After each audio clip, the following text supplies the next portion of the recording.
Olá, meu nome é Juliette. Eu vou apresentar o trabalho sobre as determinantes da evidenciação de ativos intangíveis nas empresas vencedoras do Prêmio Inovação. Foram três autores desse trabalho. O primeiro, em ordem alfabética, é Carlos Adriano Santos Gomes Gordiano, depois Juliette Freire de Amorim e, por último, Levi Anderson Ferreira da Silva. O problema da pesquisa foi o seguinte questionamento: quais os fatores determinantes do nível de evidenciação de ativos intangíveis nas empresas vencedoras do Prêmio Valor Inovação Brasil no período de 2015 a 2020? Como objetivo geral, nós tínhamos a necessidade de identificar os determinantes da evidenciação dos ativos intangíveis nas empresas que tinham sido vencedoras do prêmio durante os anos de 2015 a 2020, usando como base os critérios estabelecidos pelo CPC 04R1 de 2010.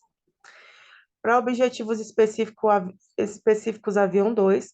O primeiro era verificar o nível de evidenciação dos intangíveis das empresas vencedoras do prêmio, e o segundo era verificar a existência de relação entre as seis variáveis, que a primeira era tamanho do intangível, receita da empresa, quantidade de vezes que participou do ranking do prêmio, o nível de governança corporativa, o tamanho da empresa e a auditoria independente. Seria, então, verificar a existência de relações entre essas seis variáveis e o nível de evidenciação. Como referencial teórico, foi utilizada a teoria da sinalização, que essa teoria, ela afirma que os sinais são ações que um agente pode realizar para transmitir informações. Assim, de acordo com ela, as companhias com maior valor procuram se destacar emitindo sinais por meio da evidenciação voluntária, diminuindo assim a assimetria informacional. É, Levando com base a teoria para a questão dos ativos intangíveis e da inovação, é possível perceber que empresas com forte caráter inovador, elas tinham intensivos investimentos em intangíveis e com isso era possível conseguir mais vantagens competitivas.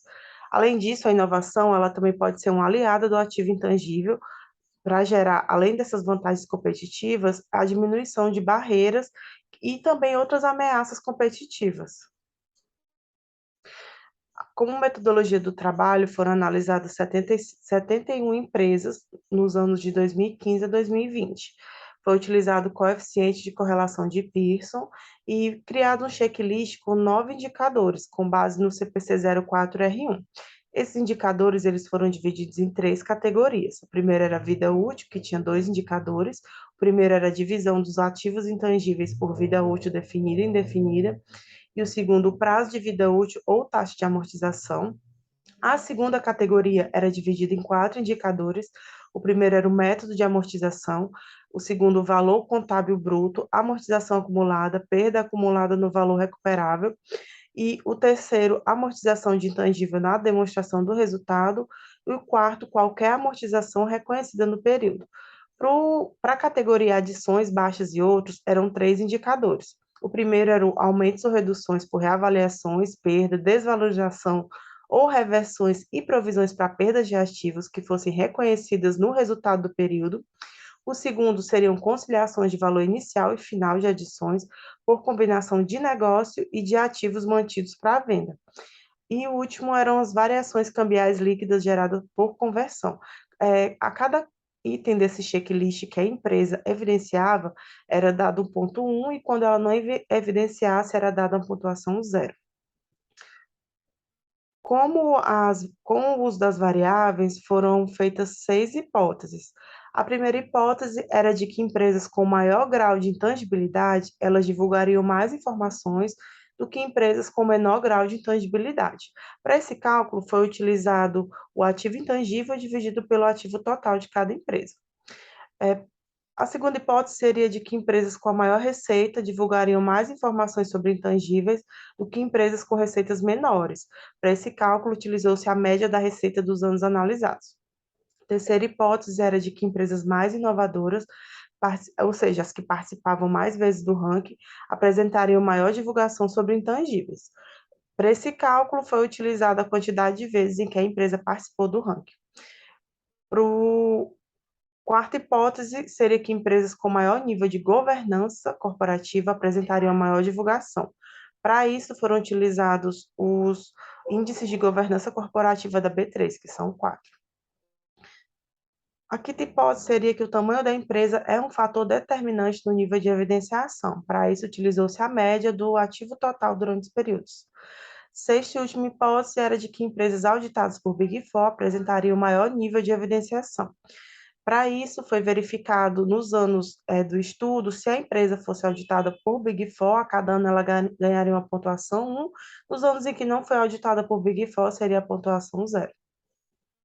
Os resultados da pesquisa mostraram que o indicador que teve a maior adesão, maior evidenciação, foi o indicador 6 de amortização, e o que teve a menor evidenciação foi o indicador 9 de adições baixas e outros.